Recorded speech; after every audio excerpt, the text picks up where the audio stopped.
Hello students, मैं अक्षय पांडे आप सभी विद्यार्थियों का उत्कर्ष ट्यूटोरियल्स के डिजिटल प्लेटफॉर्म पे स्वागत करता हूं। आज की क्लास में हम छत्तीसगढ़ की जनजातियों का संकेंद्रण देखेंगे, यानी जिलेवार किस तरीके से जनजातियों का वितरण हुआ है हमारे छत्तीसगढ़ में।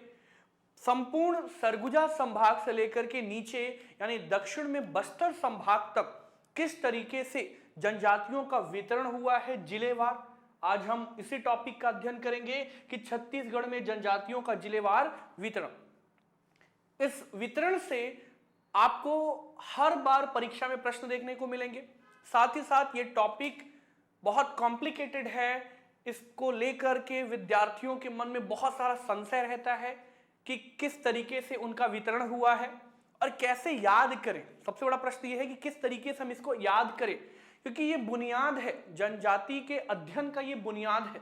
जब तक आप बेहतर तरीके से जनजातियों का वितरण यानी संकेंद्रण नहीं पढ़ते हैं, आप जनजाति के हर एक टॉपिक यानी जनजातीय नृत्य, जनजातियों के खान पान से लेकर के जनजाति युवा गृह, जनजातियों के लोक पर्व, आप तब तक नहीं समझ पाएंगे जब तक कि इसके वितरण को बेहतर तरीके से आप मैप वाइज यानी आप जिले वाइज जब तक इसका अध्ययन न कर लें। तो आज हम यही कोशिश करेंगे कि आपको जिले वाइज एकदम अलग तरीके से जनजातीय वितरण की कहानी समझाने की कोशिश करेंगे छत्तीसगढ़ में। तो चलिए अध्ययन को आगे बढ़ाते हैं। सबसे पहले हम जनजातियों के बारे में अगर बात कर रहे हैं छत्तीसगढ़ में, तो जनजातियों की सूची देखते हैं।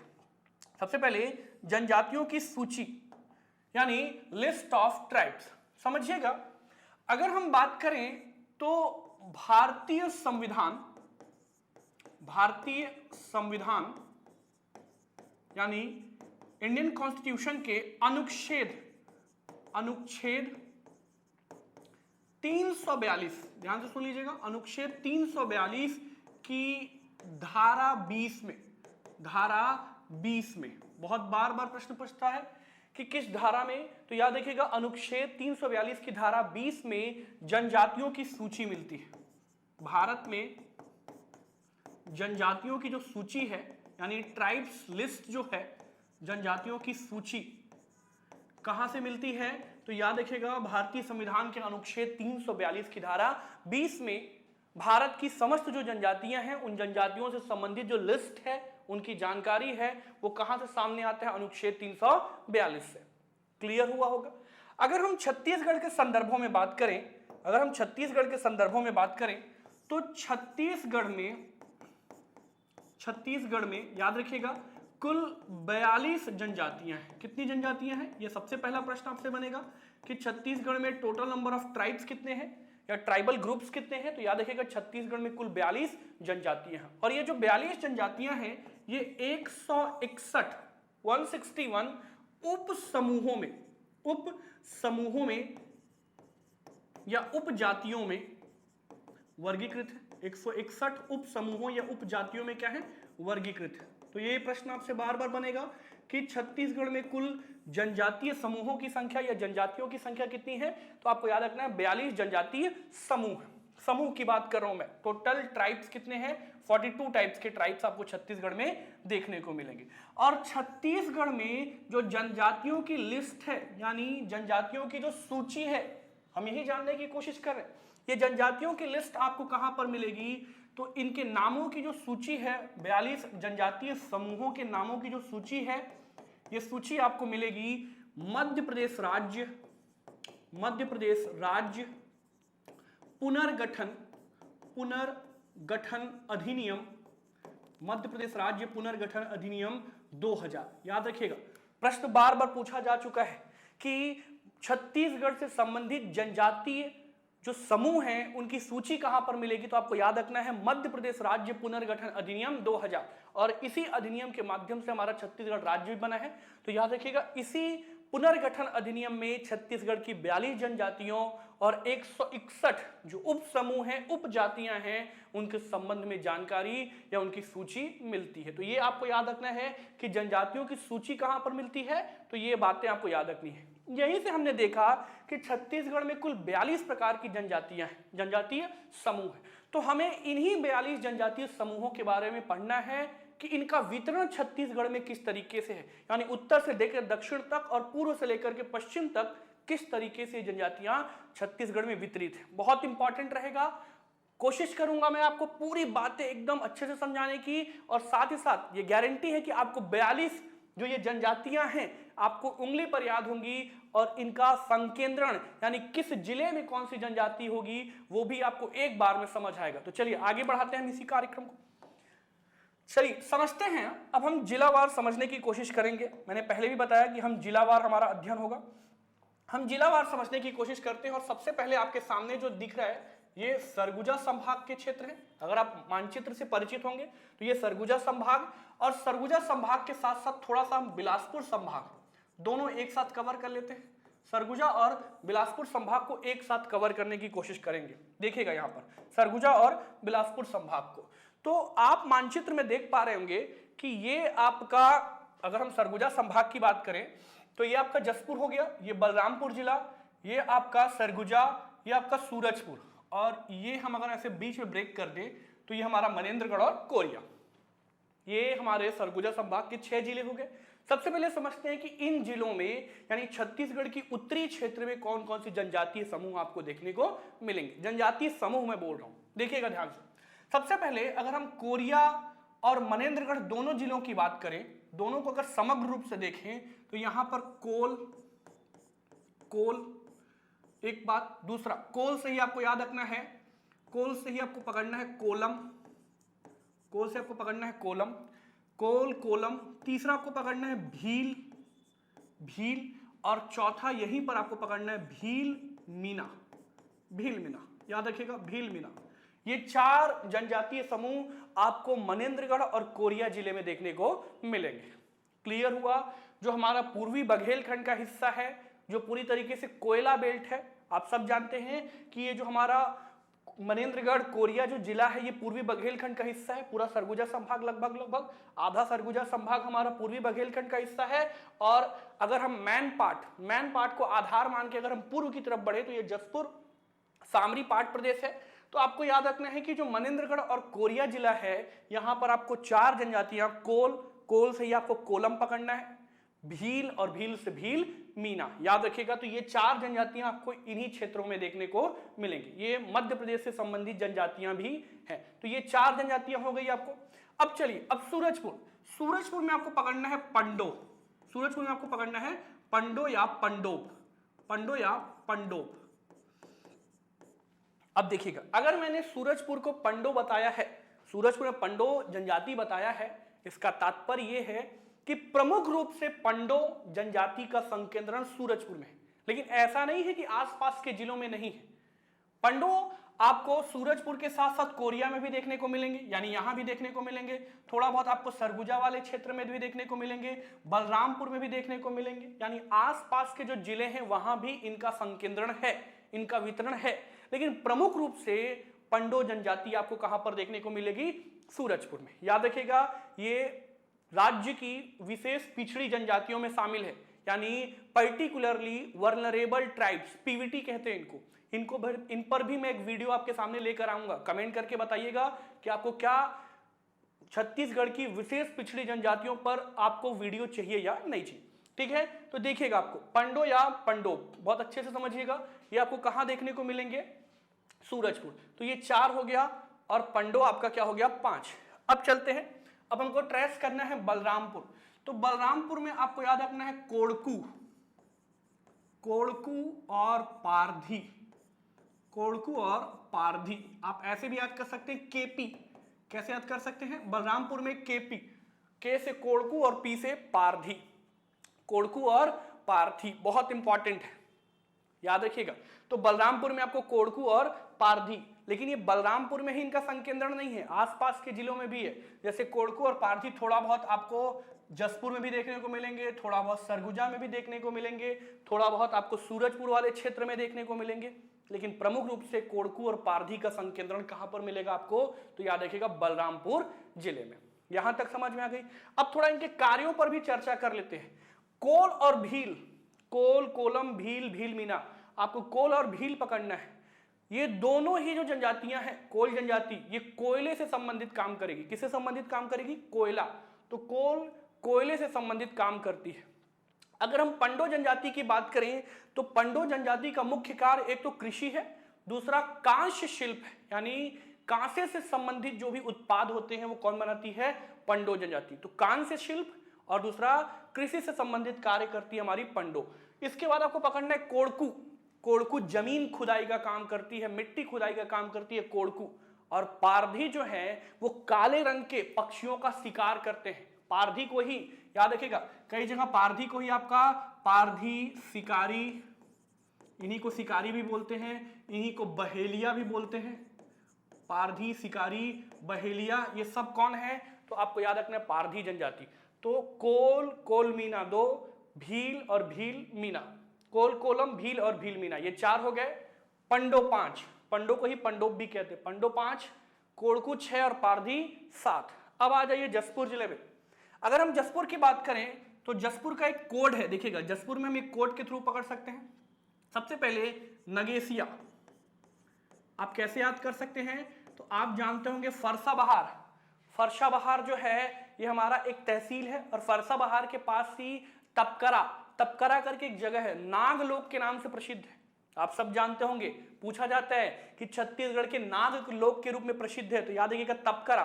तो तपकरा में नाग, तो नाग से ही पकड़िएगा नगेसिया। जसपुर में क्या पकड़ना आपको? नगेशिया। अब देखिएगा कोड हमारा क्या है, नाग कौन पकड़ेगा? तो नाग हमेशा बीर आदमी पकड़ता है। तो नाग कौन पकड़ता है? बीर। तो बीर से याद रखिएगा बिरहोर, बीर से बिरहोर। बिरहोर आपको जसपुर में भी देखने को मिलेंगे, रायगढ़ में भी बिरहोर देखने को मिलेंगे, और थोड़ा बहुत आपको सारंगगढ़ वाले इलाके में भी बिरहोर, ये पूरा बिरहोर बेल्ट है, पकड़िएगा। ये आपका जसपुर से लेकर के रायगढ़ में भी थोड़ा बहुत और आपका सारंगगढ़ वाले क्षेत्र में भी बिरहोर देखने को मिलेंगे, लेकिन प्रमुख रूप से बिरहोर का संकेंद्रण अगर पूछेगा तो जसपुर जिला। तो ये पूरा बेल्ट जो आपको दिखेगा ये बिरहोर का बेल्ट है। क्लियर? नाग कौन पकड़ेगा? बीर। और कैसे पकड़ना है? तो खड़ा होकर पकड़ना है, झुक के पकड़े मतलब काट लेगा। तो याद रखिएगा खड़िया, खड़ा से क्या पकड़ना है? खड़िया। तो ये याद हो गया 3 एक साथ। नाग, नाग कौन पकड़ेगा? बीर। तो नाग से नगेसिया, बीर से बिरहोर, और कैसे पकड़ना है? खड़ा होके, तो खड़ा हो से खड़िया। समझ आ गया? नगेसिया, अब इनका कार्य देख लेते हैं। नगेसिया जो है ये नाग पकड़ने का काम करते हैं, उनके संरक्षण का काम करते हैं नगेसिया। खड़िया की अगर हम बात करें तो ये पालकी ढोने का काम करते हैं। पालकी कौन ढोएगा? तो खड़िया जनजाति। ये आपको यहां इन तीनों को पकड़ के रखना है, ठीक है? नगेसिया, बिरहोर और खड़िया। कहां पर? तो आपको याद रखना है जसपुर जिले में, इनका प्रमुख रूप से संकेंद्रण है। अब हम आते हैं हमारे सरगुजा संभाग का प्रमुख जिला जो सरगुजा है। सरगुजा में मैं आपको बहुत सारी जनजातियों के बारे में बताऊंगा, लेकिन याद रखिएगा ये सरगुजा की जितनी भी जनजातियां आपको देखने को मिलेंगी, जो मैं सरगुजा जिले से बताऊंगा, ये आसपास के हर एक जिले में देखने को मिलेगी। आसपास के हर एक जिला मतलब वो जनजाति आपको जसपुर में भी मिलेगी, वो जनजाति आपको बलरामपुर में भी देखने को मिलेगी, वो जनजाति आपको सूरजपुर में भी देखने को मिलेगी, और थोड़ा बहुत कोरिया वाले हिस्से में भी देखने को मिलेंगे। क्लियर? चलिए देखते हैं कौन कौन सी जनजातियां हैं आपका सरगुजा में। तो सरगुजा में सबसे पहले पकड़ना है आपका मांझी। देखिएगा मांझी, मांझी से आपको पकड़ना है मंझवार। मांझी, मंझवार, एक फ्लो में बोलना है। मांझी, मंझवार, खैरवार, खैरवार, एक साथ वार वार आ रहा है। मांझी, मंझवार, खैरवार, बियार। मांझी, मंझवार, खैरवार, बियार। इतना याद हो गया होगा। मांझी, मंझवार, खैरवार, बियार। क्लियर? मांझी, मंझवार, खैरवार, बियार। इसके बाद आपको पकड़ना है सौता। क्या पकड़ना है? सौता। सौरा नहीं बोल रहा हूं मैं, सौता बोल रहा हूं। सौता, ये बालक लोढ़ा को अपना वंशज मानते हैं, वो हम आगे देखेंगे। सौता। क्लियर? ये अगली जनजाति कौन सी है? सौता। सौता के बाद आपको पकड़ना है यहीं पर मुंडा।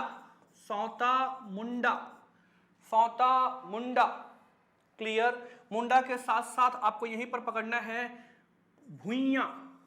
भुइयां जनजाति, इसी भुइयां को भुइयां, भारिया, भरिया, इसी जनजाति को कहते हैं। वर्तनी की अशुद्धि के कारण कहते हैं भुइयां, भूमिया, भारिया, भरिया, ये सब एक ही जनजाति है। तो आपको याद रखना है भुइयां, याद रहेगा, ये भुइयां आपको पकड़ लेना है सरगुजा जिले में ही।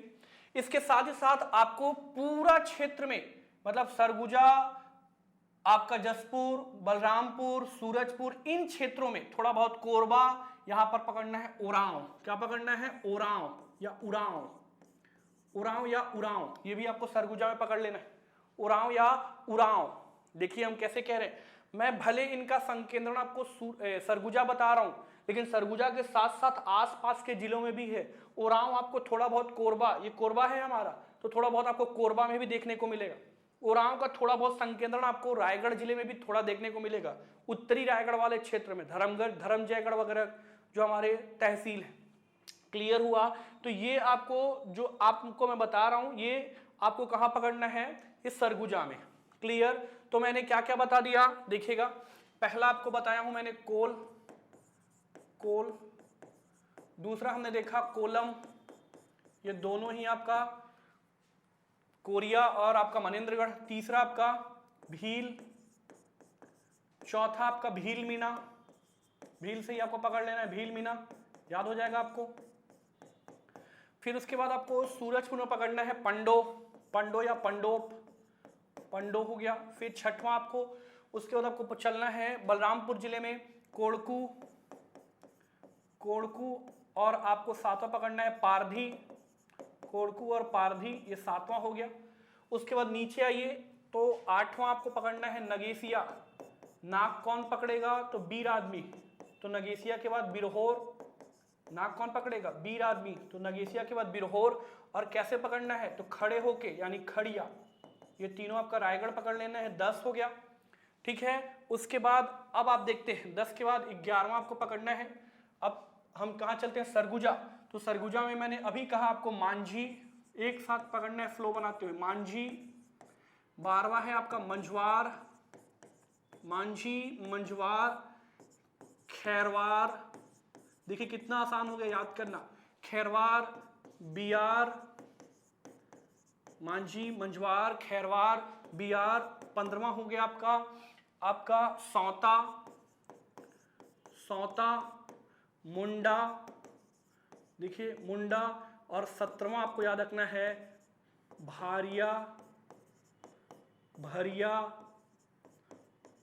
या इसी को बोलते हैं भुइयां। इसी को क्या बोलते हैं? भुइयां, भुइयां या भुइया, याद रखिएगा। ये आपका 17वां हो गया। इतनी बातें। और इसके साथ साथ 18वां जो बहुत महत्वपूर्ण है वो है आपका ओरांव। 18वां क्या है आपका? तो 18वां आपको याद रखना है ओरांव या उरांव जनजाति के लोग। ठीक है, बहुत प्रसिद्ध जनजाति है, बहुत फेमस जनजाति है छत्तीसगढ़ की। तो इतनी जनजातियों को हमको कहां पकड़ना है? आपका सरगुजा संभाग में। अब चलते हैं बिलासपुर की तरफ। अब कहां चलते हैं? बिलासपुर। बिलासपुर में, बिलासपुर संभाग की बात कर रहा हूं मैं। तो ये हमारा हो गया गौरेला, पेंड्रा, मरवाही। ये हमारा गौरेला, पेंड्रा, मरवाही।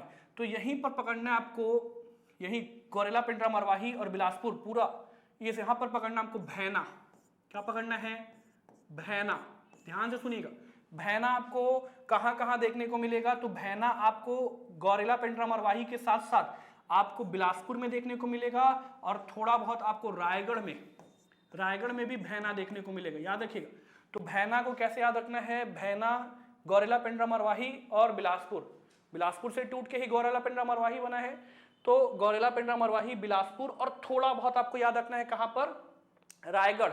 ये बेल्ट आपको पकड़ना है, यही वाला बेल्ट, ये बेल्ट में आपको मिलेगा। थोड़ा बहुत आपको कोरबा में भी देखने को मिलेगा, लेकिन प्रमुख रूप से अगर भैना पूछेगा तो गौरेला, पेंड्रा, मरवाही, बिलासपुर और आपका रायगढ़, इस पार उस पार पकड़ लेना है भैना को। भैना को पूर्व और पश्चिम, इधर गौरेला, पेंड्रा, मरवाही, उधर आपका रायगढ़ पकड़ लेना है। और गौरेला, पेंड्रा, मरवाही अगर आप पकड़ लेते हैं तो आपको बिलासपुर याद हो जाएगा। तो भैना। क्लियर हुआ? अब हमको पकड़ना है बिलासपुर में। तो बिलासपुर समझिएगा, मैं आपको तरीका बता रहा हूं।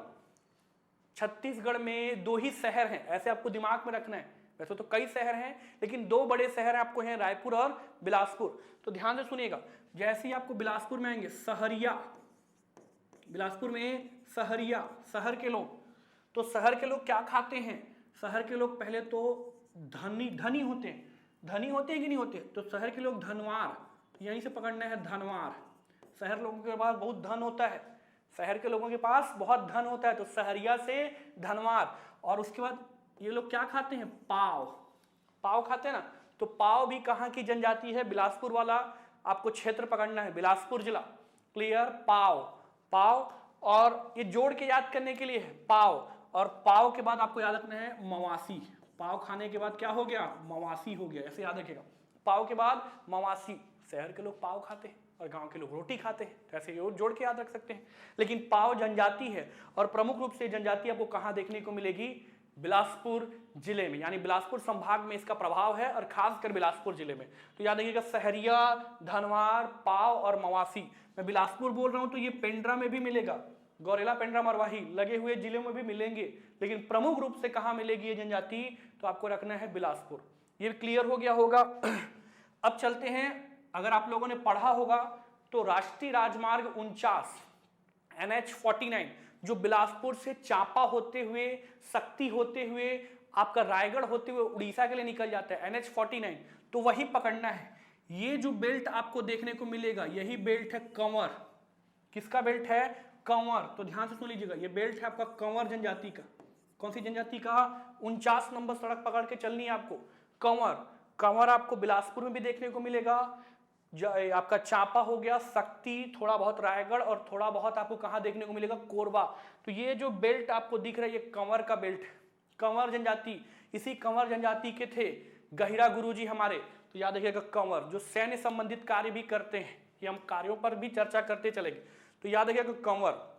कंवर के साथ साथ अगर हम रायगढ़ की बात करें तो रायगढ़ में कोंध, रायगढ़ में कोंध जनजाति, ध्यान से सुन लीजिए, कोंध या खोंद कहते हैं इनको, कोंध जनजाति कहां पर मिलेगी आपको, रायगढ़। और इधर आपका कंवर हो गया, ये आपका कंवर 49 नंबर सड़क, मतलब बिलासपुर, चांपा, शक्ति, थोड़ा बहुत आपको रायगढ़, और आपको कोरबा में भी देखने को मिलेंगे।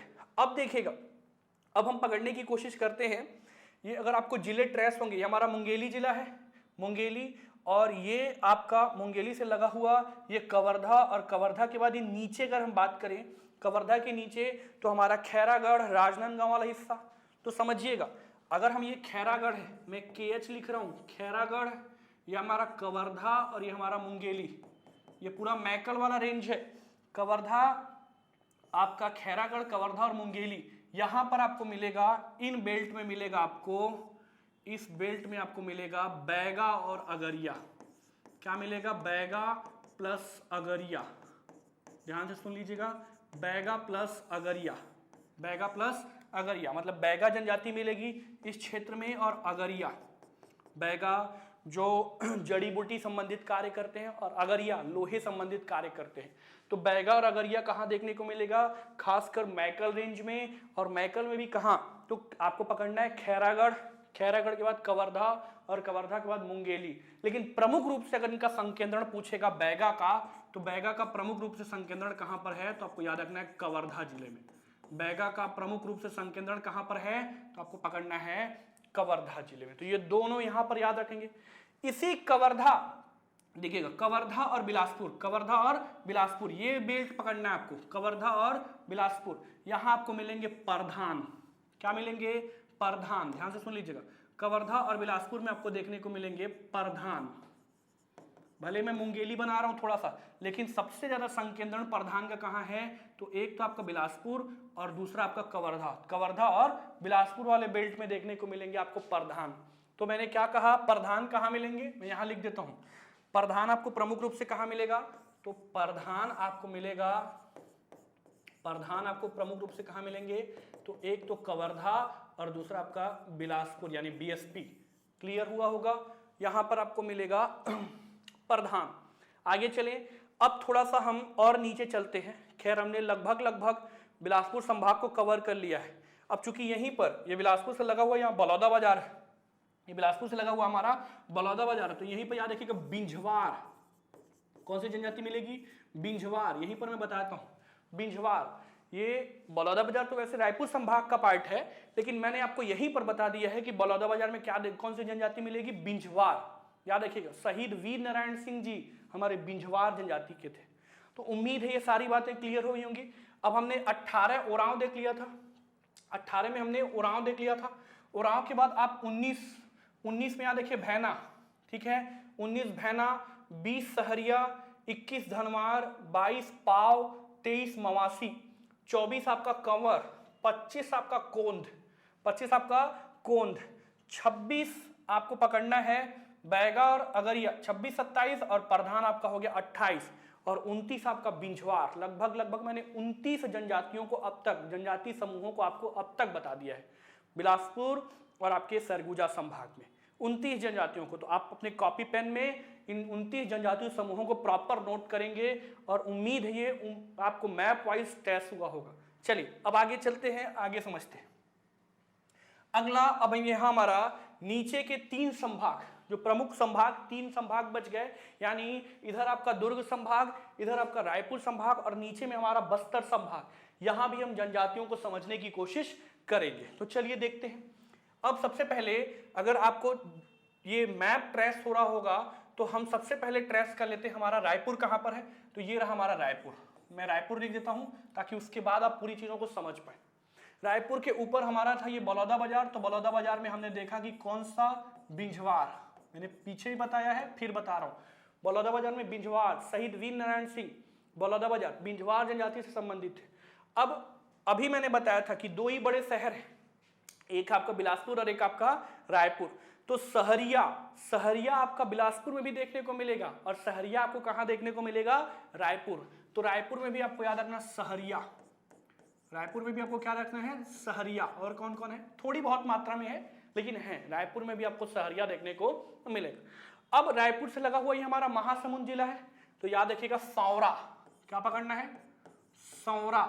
ध्यान से सुनिएगा, सौता अलग है, जो कि आपको सौता आपको कहां देखने को मिलेगा, सरगुजा संभाग की तरफ, पूरा सरगुजा संभाग सौता, ठीक है। और सौरा अलग है, ये सौरा जो है ये सांप पकड़ने का काम करती है। सौरा जो है ये क्या करने का काम करती है, सांप पकड़ने का काम करती है और खासकर आपको महासमुंद जिले में देखने को मिलेगा। कैसे याद करें, अब प्रश्न आ रहा होगा कैसे याद करें, सौरा सांप।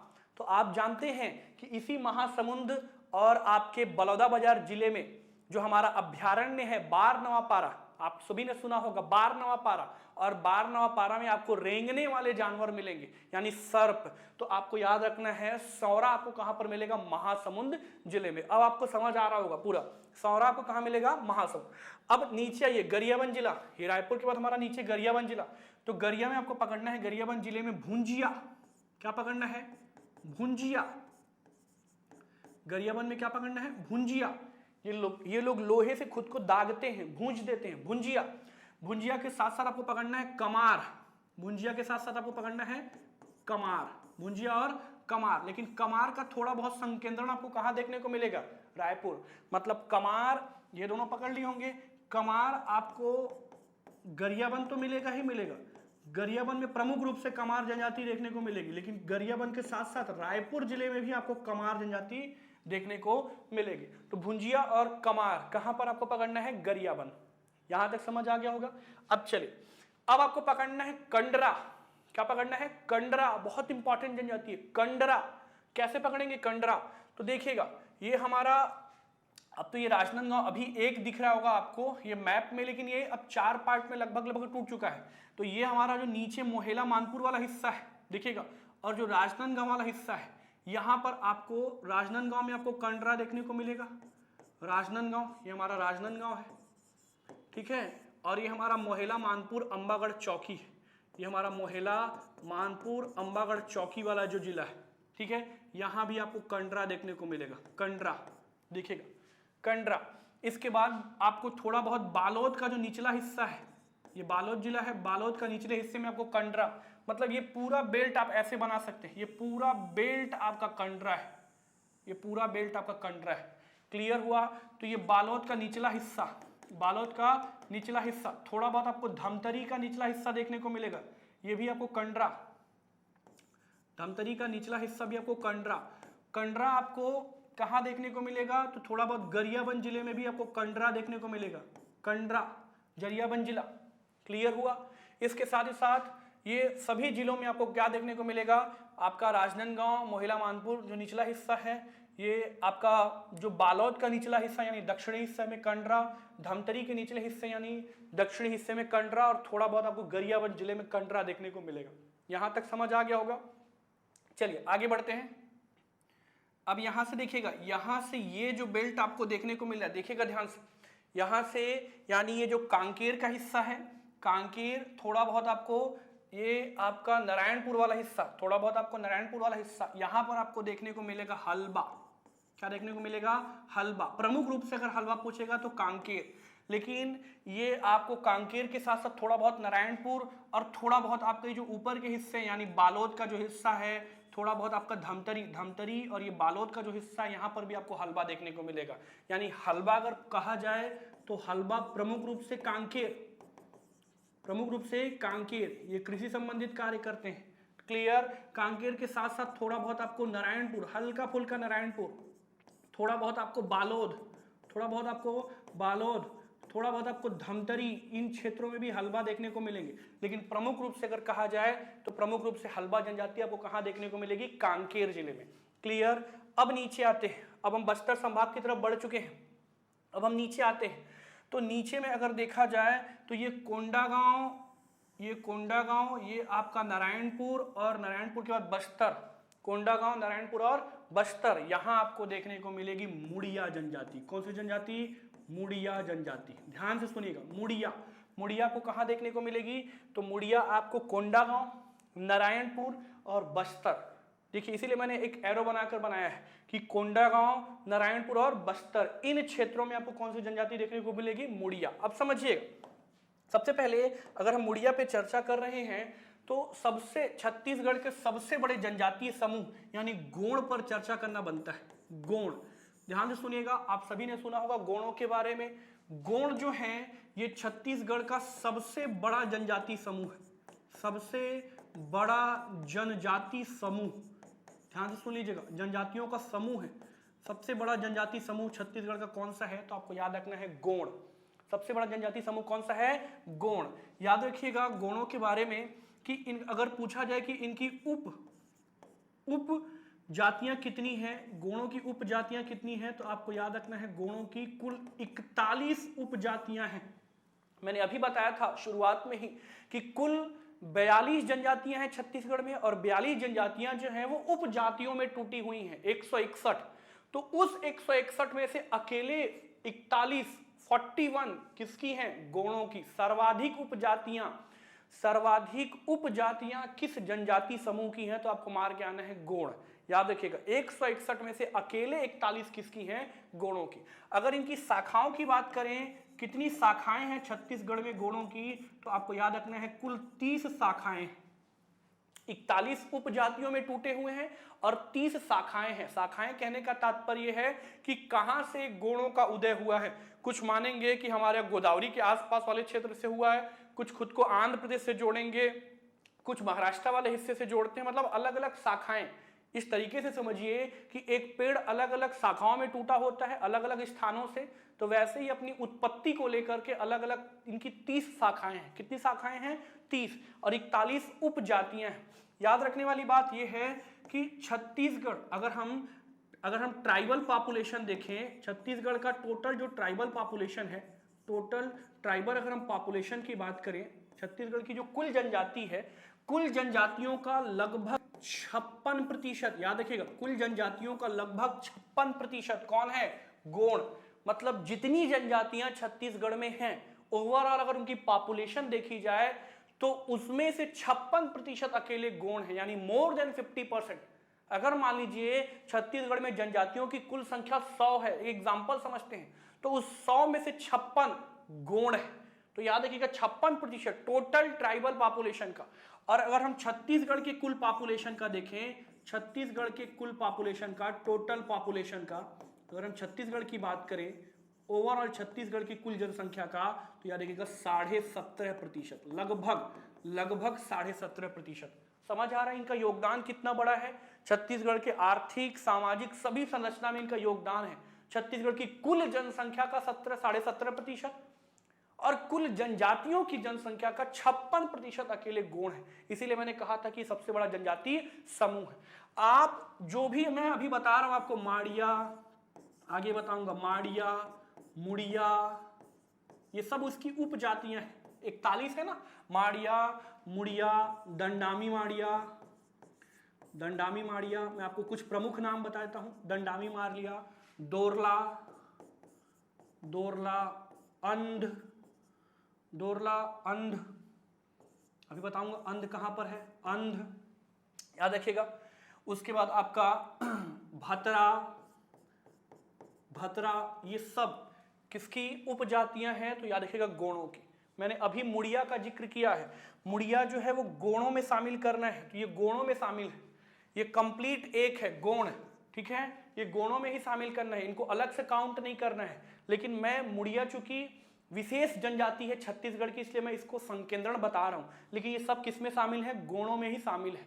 क्लियर, तो एक काउंट करेंगे गोण, भले मैं इनको अलग अलग बता रहा हूं। तो मुड़िया आपको कहां देखने को मिलेगा, आपको देखने को मिलेगा कोंडागांव, कोंडागांव के नारायणपुर, कोंडागांव और आपका बस्तर, नारायणपुर, कोंडागांव और बस्तर, याद रखिएगा, बहुत इंपॉर्टेंट है, नारायणपुर, कोंडागांव और बस्तर, ये मुड़िया जनजाति। क्लियर हुआ। अब अगर हम बस्तर की बात करें तो बस्तर में आपको पकड़ना है, बस्तर में आपको एक कोड याद रखना है, भग, क्या रखना है, भग, भ ऐसे याद रखेंगे, भग, बस्तर से भग, तो भ से भतरा, बस्तर में आपको भतरा प्रमुख रूप से मिलेंगे, भतरा और गदबा, भतरा और गदबा। अब कहने का मतलब ये नहीं है कि केवल ये बस्तर में ही मिलेंगे, बस्तर के साथ साथ ये थोड़ा बहुत आपको सुकमा, दंतेवाड़ा, नारायणपुर और कोंडागांव जिलों में भी मिलेंगे, लेकिन प्रमुख रूप से भतरा और गदबा जनजाति कहां देखने को मिलेगी, बस्तर। याद रखिएगा, भग, भतरा और गदबा, ये सुकमा, दंतेवाड़ा, ये दंतेवाड़ा, आपका कोंडागांव, नारायणपुर सब में मिलेगा, लेकिन प्रमुख रूप से कहां मिलेगा, बस्तर में। तो भतरा और गदबा, इसी में जो भी भतरा बताया हूं, भतरा, ये देखिए ये भतरा गोणों में शामिल है, तो इसको काउंट नहीं करेंगे 42 में, क्योंकि 42 में गुण को काउंट करना है, इसको अलग रखेंगे। गदबा, क्लियर। अब आपको पकड़ना है नीचे में, भतरा गदबा हो गया, ये भतरा और गदबा, ये आपको ऐसे भी पकड़ सकते हैं कि भतरा और गदबा कहां मिलेगा, बस्तर और सुकमा। यहां आपको पकड़ना है दोरला, क्या पकड़ना है, दोरला, सुकमा में प्रमुख रूप से आपको कहां देखने को मिलेगा, दोरला जनजाति, सुकमा, दोरला या डोरला भी बोलते हैं इनको, तो प्रमुख रूप से दोरला जनजाति कहां देखने को मिलेगी, सुकमा, सुकमा के साथ साथ थोड़ा बहुत बस्तर, थोड़ा बहुत दंतेवाड़ा में भी आपको देखने को मिलेगा, लेकिन प्रमुख रूप से कहां देखने को मिलेगा, दोरला जनजाति, तो आपको पकड़ना है सुकमा। क्लियर। अभी मैंने बताया मुड़िया, मुड़िया जो है, मुड़िया ये गोणों की उपजाति है, माड़िया भी गोणों की उपजाति है। माड़िया दो प्रकार के, अबुझ माड़िया और दंडामी माड़िया, अबुझ माड़िया और दंडामी माड़िया। मैं यहां बताता हूं, माड़िया दो पार्ट में टूटेगा, माड़िया का दो पार्ट है, एक है आपका अबुझ माड़िया, अबुझ माड़िया प्रमुख रूप से अबुझ माड़िया, और दूसरा है आपका दंडामी माड़िया, दंडामी माड़िया। तो दंडामी माड़िया जो है वो दंतेवाड़ा में पकड़ना है, दंडामी, दंतेवाड़ा में क्या पकड़ना है, दंडामी माड़िया, और अबुझ माड़िया आपको नारायणपुर, यानी अबुझमाड़ जो क्षेत्र है हमारा, जो अबुझमाड़ क्षेत्र है ना, ओरछा, ओरछा तहसील आपने सुना होगा, अबुझमाड़ कहाँ याद रखना है, ओरछा, ओरछा हमारा तहसील भी है, विकास खंड भी है, ओरछा, इसको अबुझमाड़ का प्रवेश द्वार भी बोलते हैं, याद रखिएगा, अबुझमाड़ का प्रवेश द्वार किसको बोलते हैं, ओरछा तहसील या विकास खंड दोनों है, तो याद रखिएगा। ठीक है, तो अबुझमाड़ आपको नारायणपुर जिले में देखने को मिलेगा, जबकि दंडामी माड़िया आपको कहां पर देखने को मिलेगी, दंतेवाड़ा, तो दंतेवाड़ा में दंडामी। क्लियर। अब आपको बीजापुर, बीजापुर में पकड़ना है अंध, अंधा है मान लीजिए बीजापुर, और अंध को क्या मिला, कोया, अंध को क्या मिला, कोया, अंध और कोया, अंध और कोया, ये आपको बीजापुर में पकड़ के चलना है।